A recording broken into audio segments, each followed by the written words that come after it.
छोट्या पडद्यावरील अप्पी आमची कलेक्टर ही मालिका गेले काही दिवस प्रेक्षकांच्या मनावर राज्य करत आहे. ही मालिका आता उत्कंठवर्धक वळणावर आली आहे, कारण अप्पी व अर्जुन दोघेही आता वेगवेगळ्या वाटेवर प्रवास करणार आहेत. मालिकेतील ही लीप प्रेक्षकांना आवडत असून मालिकेच्या नवीन वळणाला प्रेक्षकांकडून चांगलाच प्रतिसाद मिळत असलेला पाहायला मिळतोय. गेले काही दिवस अप्पी व अर्जुन यांची भेट होत नव्हती, पण अखेर आता अप्पी व अर्जुन एकमेकांसमोर आले असून त्यांची भेट झाली आहे.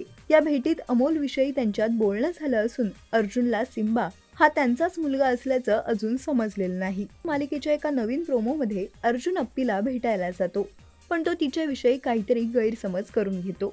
या नवीन प्रोमोवर प्रेक्षकांनी कमेंट्सद्वारे आपली नाराजी व्यक्त केली आहे. या प्रोमोखाली नेटकऱ्यांपैकी एकाने बंद करून टाका ही मालिका असं म्हटलं आहे, तर आणखी एकाने दाखवण्यासारखं काही नसेल तर बंद करा मालिका. एवढ्या मोठ्या पदावर असणारे अधिकारी बिंडोकसारखं वागत नाहीत अशी कमेंट केली आहे. तसेच आणखी एकाने एक पोलीस आणि एक कलेक्टर दाखवली आहे. एवढं शिक्षण पण विचार तेच जुनाट आणि रटाळ. बंद करा ही मालिका, उगाच काहीही दाखवू नका अशी कमेंट केली आहे. दरम्यान काहींनी या प्रोमोखाली मालिकेतील अर्जुन या पात्राबद्दल नकारात्मक कमेंट्स केल्या आहेत. 7 वर्षांच्या लीपमुळे व अमोलच्या एंट्रीने या मालिकेला एक नवीन वळण आलं होतं. त्यामुळे मालिका प्रेक्षकांचे चांगलेच लक्ष वेधून घेत होती. मात्र मालिकेचा हा नवीन प्रोमो चाहत्यांना आवडला नसून त्यांनी यावर नाराजी व्यक्त केली आहे. तुम्हाला अप्पी आमची कलेक्टर ही मालिका आवडते का, हे आम्हाला कमेंट करून नक्की सांगा.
मराठी चित्रपटसृष्टीतील लेटेस्ट अपडेट्स आणि गॉसिपसाठी आमच्या चॅनेलला सबस्क्राईब करा आणि बेल ऐकन दाबायला विसरू नका.